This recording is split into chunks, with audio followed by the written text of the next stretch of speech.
Magugulat ka pa ba dito sa statement na ito na si Sara Duterte?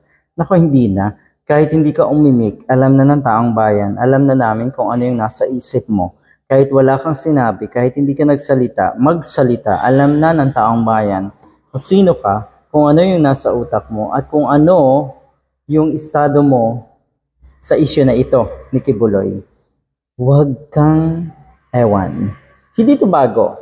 Hindi po talaga ito bago. Alangan naman kasing sabihin mo na, ay, ikulong yan, ay, ilabas ang mga bank accounts yan. Of course not. Natural maiintindihan yan or alam na yan ng taong bayan. Given na yan. Suportado nga daw na ito si Sara Duterte, ang pastor na most wanted ng FBI. You see, yung mga sinusuportahan nyo, for God's sake. Diba? Tapos ang mga pinipresume or sinisiraan niyo yung mga taong totoong nagbibigay ng karangalan sa ating bansa at syempre may malasakit at pagmamahal sa ating mga kababayan. Yun yung mga taong sinisiraan. Matindi, no? Yung mga paninira kay Atty. Leni Robredo, kay Chel Jokno, kay Kiko Pangilinan, matindi po yung paninira ng mga, alam natin yung mga naninira na yan kay Kiko Pangilinan, yung mga nasa YouTube, yung mga platform or kahit saang platform, may mga account yung mga yan, makikita natin or alam na natin kung kaninong grupo yung mga yan, di ba? It's either grupo na itong mga diehard na ito, DDS, o kaya ay mga pulahan. Ganon kasimple yan. Nothing new, alam natin na ang ugaling, alam natin ang ugaling DDS at ugaling diehard na walang pakundangan, puro paninira ang alam, puro panluloko ang ginagawa, at nabubuhay sa kadiliman. Ganun yan. Anyway, sabi, hindi biro ang mga pangyayari at paratang na ganito. Totoo, hindi talaga yan biro. Hindi talaga siya biro. So, alam mo pala. At saka, sa tingin ko, eto hindi lang talaga paratang. Nararapat lamang na mabigyan daw ng patas na laban at sa tamang korte. Yun yung madalas lusot na itong mga katulad ni Sara Duterte, dalhin sa korte, sa tamang korte, diba?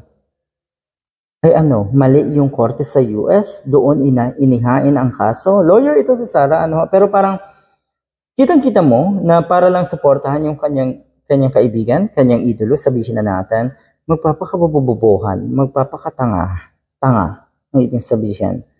So, diba, sabi niya dito, bigyan daw ng patas na laban.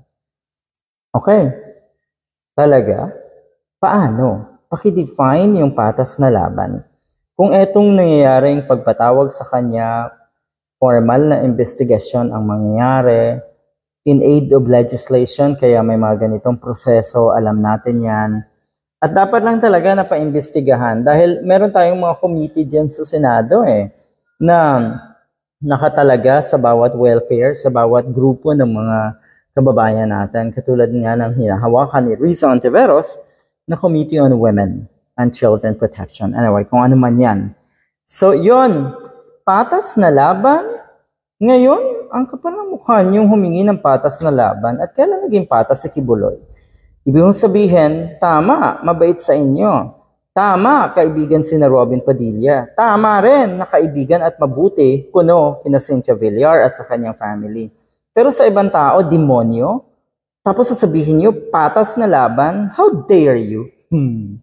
Ang saya, no? Ang sayang sabihin niyo, how dare you? Anyway, so yun. Humihingi ng patas na laban for God's sake. Alam niyo pala yung patas na laban? Sige nga.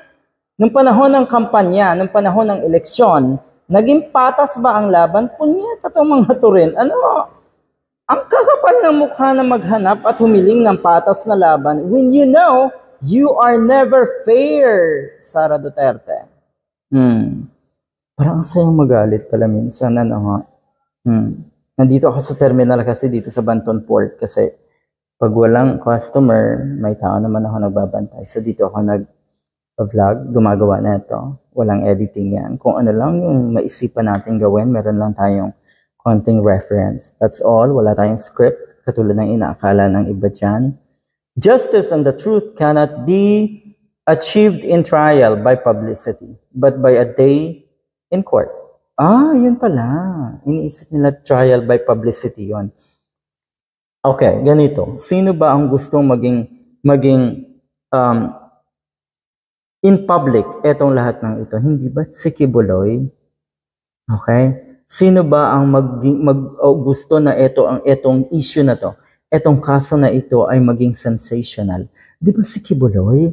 Dahil pa-special ang litsugas na ito. Ay natural lamang na pag-usapan yan. Yan ang gustong-gusto pag-usapan sa social media. Tapos sasabihin nyo, trial by publicity? Saan doon? Wala pa namang